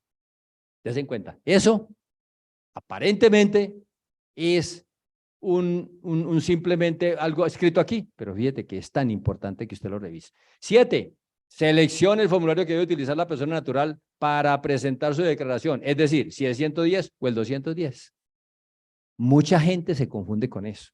Oiga, le presento, a mí me llama una chica de Barranquilla, una de mis alumnas de Barranquilla que es contadora y tiene un bufete de contadores. Trabaja con ella 6 contadores. Créanme, esa chica me llama a mí en el proceso de las declaraciones de renta de las personas naturales. Si no me llama 3 veces, 4 veces al día para preguntarme, ay, profe, ¿y qué formulario tengo que coger para fulano de tal que hace tal cosa? ¿El 110 o el 210? ¿Quién define eso? Eso lo define quién. Si la persona está obligada o no está obligada a llevar contabilidad. ¿Qué es lo que hace la persona? ¿Es un comerciante o no es un comerciante? ¿De acuerdo? Eso es lo que tiene que estar analizando.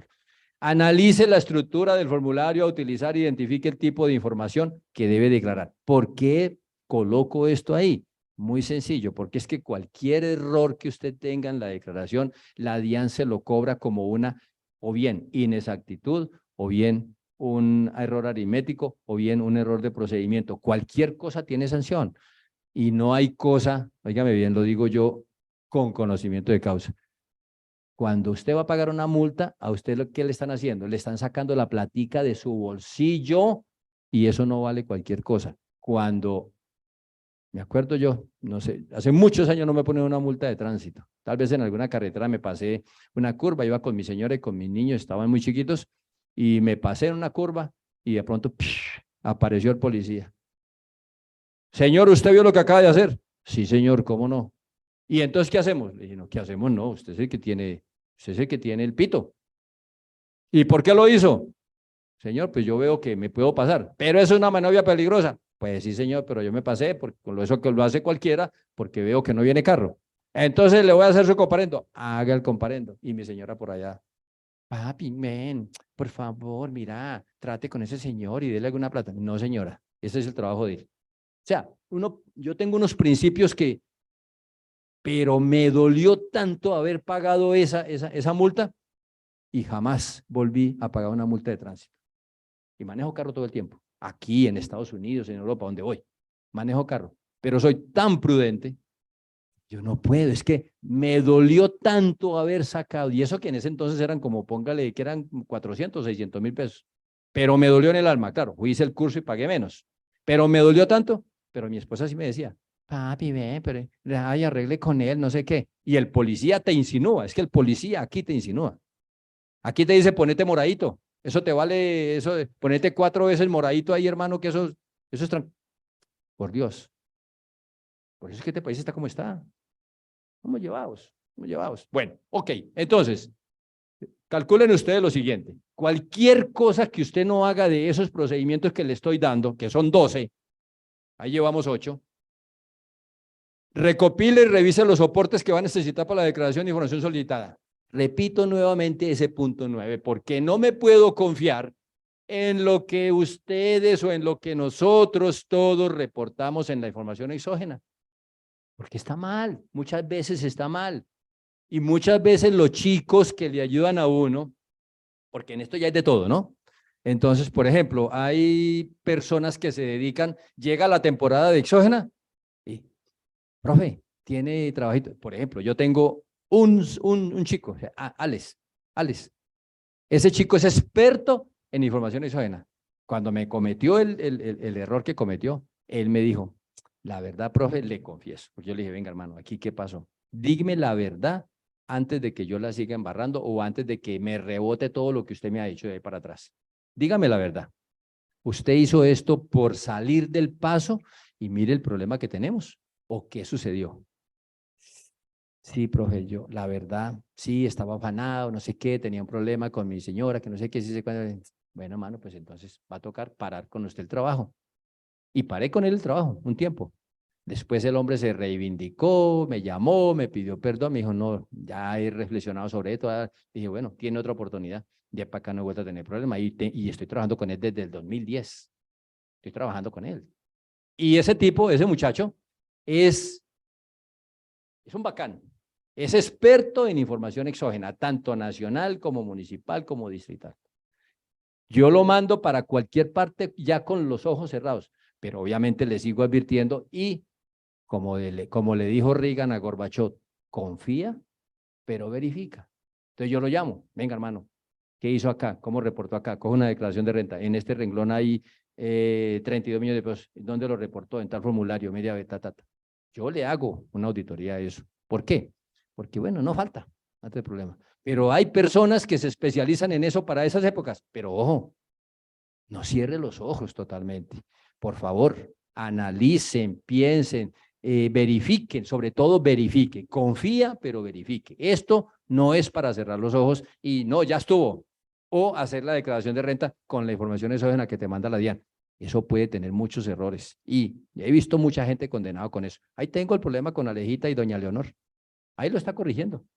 Corrija la información exógena. Ay, pero profe, ¿cómo se hace eso? Pues corrija la declaración. Tenemos una gabela hasta el 30 de junio con un porcentaje de intereses del 50%. Corrija, hágale.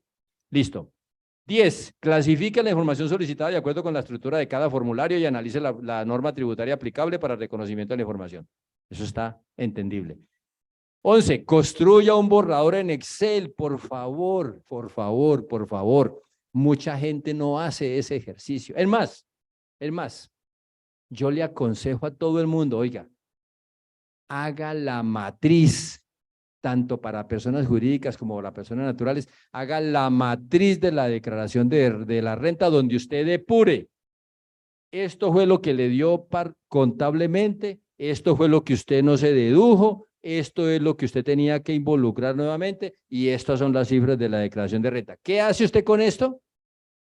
Algo muy juicioso, algo muy sencillo.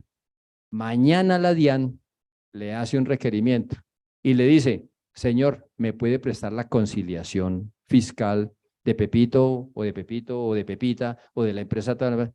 Y usted respira tranquilo. Pero cuando no la tiene, ¿usted qué hace? Se da golpes de pecho, se rasca la cabeza, se queda calvo como yo de tanto rascarme la cabeza. ¿Sí ve? Entonces, ¿por qué no dormimos tranquilos? Mire, créanme, yo hace muchos años duermo tranquilo con el tema de las declaraciones de renta. Nunca más me volvieron a coger con los calzones en la mano. Jamás. ¿Por qué? Porque aprendí que esto me saca de muchos problemas. Óigame bien, no le aprendí la trampa de mi jefe en 1989 cuando en Jefar me enseñó a hacer eso porque nunca lo entendí. Nunca lo entendí. Pero cuando me senté con el contador y me explicó qué era lo que el señor quería decirme, ahí sí lo entendí, pero yo lo que no entendía era cómo hacía para modificar todas las cifras de ahí para arriba. Cuando ya me dijo que era que llevaban doble contabilidad, 3 contabilidades, que era que por aquí se metía aquello y por aquí se metía aquello y por acá. Y le decía, eso ya es otra cosa. Ya es otra cosa. ¿Por qué? Porque a la DIAN, algunos de ustedes no les tocó. A mí me tocó cuando la declaración de renta se le llevaba a la DIAN, era una sábana así de larga, de color azul, pero detrás de eso era un cartafacio de documentos que soportaban la facturación, tanto de compras como de ventas y de costos y de gastos. Se le llevaba eso a la DIAN, había que hacer unas colas. Yo no sé la DIAN qué hizo con eso, primero que haría un asado con eso, que eso era lo que llevaban. Hoy en día, ¿qué es? Un chip, la información exógena. Des en cuenta cómo ha evolucionado ese tema. Yo, este borrador, yo lo aconsejo. Es más, cuando yo me siento con los chicos a discutir una declaración de renta, siempre le digo, mándame el borrador, hombre. Mándame el borrador, que yo con el borrador analizo y de inmediato le digo qué hay en esa declaración, si está bien, si está mal, si está regular, o qué le faltó, o qué le sobró, etcétera, etcétera. Con el borrador se da uno cuenta si o no tiene los documentos que son. Y 12, continúe con la presentación del formulario y su respectivo pago, si tiene que pagar, necesariamente, si tiene que pagar. Bien, entonces, miren ustedes aquí lo que pasa. Entonces, me encontré esto, mirando por allá cosas viejas, como es una canción, certificado de acreditación de residencia fiscal. ¿Lo conocen? ¿Lo conocían? Bueno, ojo. Uno de los pasos importantes para que usted tenga la certificación de acreditación de residencia fiscal, que es uno, que son dos. Aquí dice, certificación acreditada de residencia fiscal. Es el formulario 1379. Este formulario, ¿de dónde lo tiene usted? Ahora le muestro todo el procedimiento.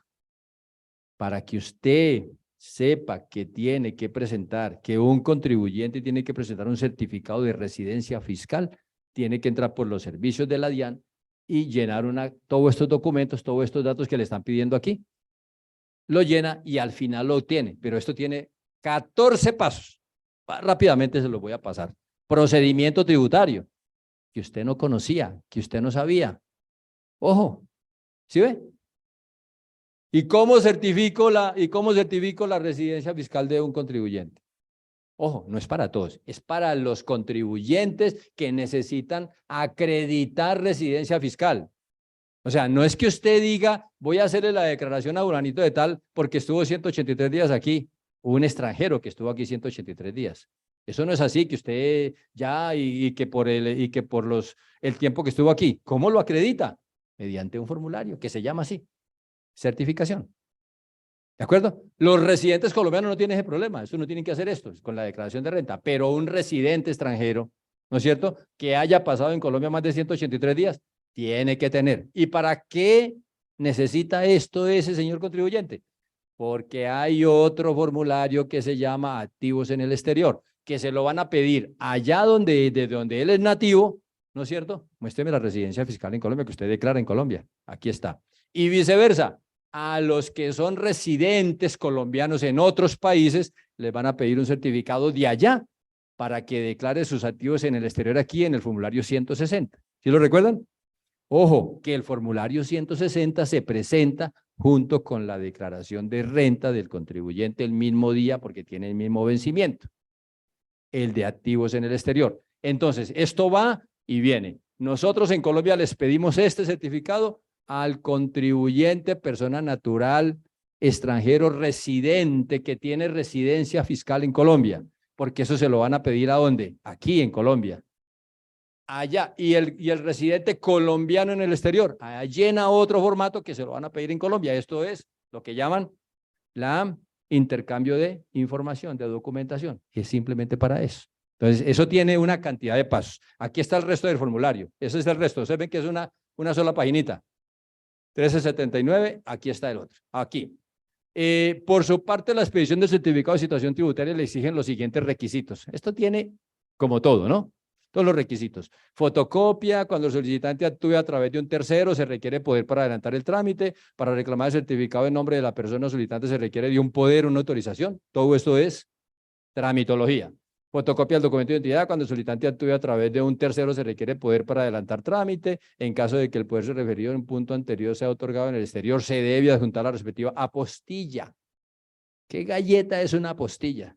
En estos días me tocó hacer una apostilla de un documento, como iba para Curazao a trabajar con un cliente allá, me tocó apostillarle el documento de él aquí para yo llevárselo allá. Vayan a la Cancillería, hagan esa vuelta para que vean cómo es la milonga. Listo, para reclamar el certificado en nombre del solicitante se requiere del poder o autorización simple que así lo acredite. La totalidad de los certificados que le hayan sido expedidos en los que conste las retenciones en la fuente que le fueron practicadas en el país durante el año para el cual se solicita la respectiva certificación sobre situación tributaria. Y aquí viene otro, mire, allá era el 1379, que es, ¿cómo se llama? Certificación de acreditación de residencia fiscal. Y el otro se llama, el 1380 se llama certificación sobre situación tributaria. Son dos certificados que debe tener aquel residente, persona natural, residente fiscal, persona natural extranjera, que se acredite como residente fiscal en Colombia. Tiene que tener estos dos certificaditos. Si no los conocían, Aquí los tiene, por eso les voy a regalar el material para que usted, ahí están todos los pasitos, ya les muestro los pasitos. Son 14 pasos para obtener esa residencia, esos 2 certificaditos. Aquí está. ¿Cómo podemos entrar? Aquí, Dirección de Impuestos y Aduanas Nacionales, allá por el lado de allá, donde está el circulito rojo allá abajo, y acá. Entonces, usted ingresa acá, aquí. Entonces, allá, en la parte de abajo, ingresa y dice Dirección de Impuestos, entra ahí y pica ahí, después certificado de acreditación de residencia fiscal. ¿Y nunca les ha tocado hacer eso?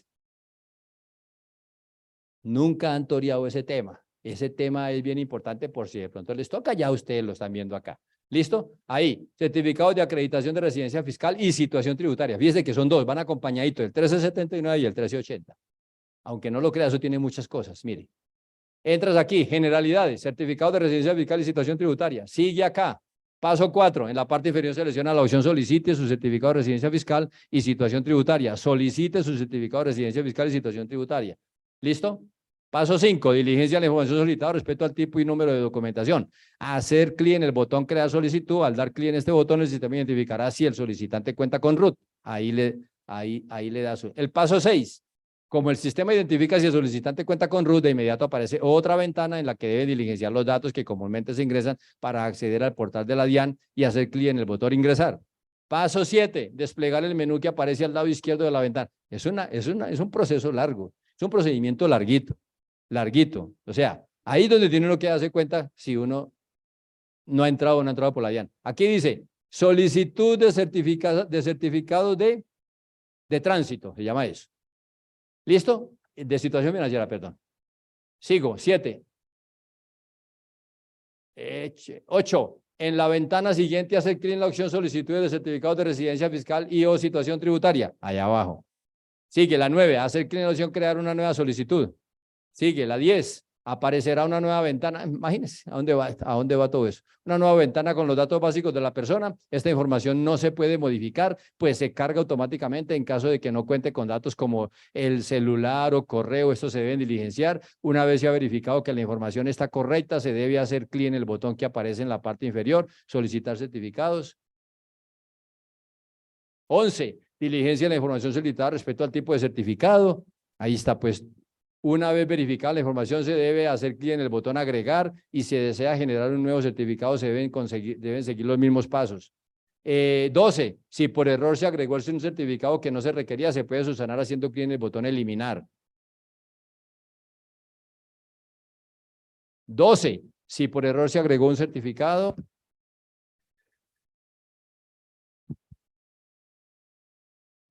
de la lista desplegable seleccionar el motivo por el cual se está solicitando el certificado. Si se trata de un certificado de residencia fiscal, es necesario tener en cuenta que de acuerdo con el artículo 10 o 12.1 se debe señalar la condición o las condiciones por las cuales se solicita el certificado de mención. Si no lo sabían, ahí lo tienen. 13, 14. Una vez se ha verificado y terminado de diligenciar la información, hacer clic en la opción generar solicitud. Aquí está. 14 y listo, terminó. 14 pasos para sacar esos 2 certificados. Tienen que tener en cuenta. Muy bien. Entonces, ¿cómo estamos de tiempo, licenciado? Vamos a un brexito para seguir con este otro tema. ¿Listo? Bueno, ok. Entonces, chicas y chicos, vamos a tomémonos un descansito. Unos 10 minuticos, ¿le parece? Tomamos un refrigerio.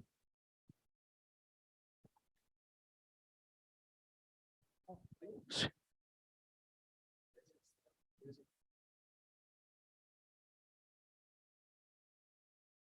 Oh.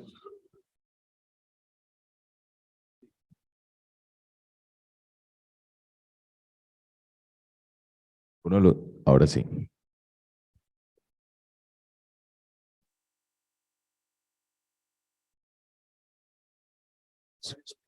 Sí. Para las personas que están en el chat en este momento, vamos a tomarnos un momento, valga la redundancia, para solucionar las diapositivas de la transmisión para que las vean con mejor resolución.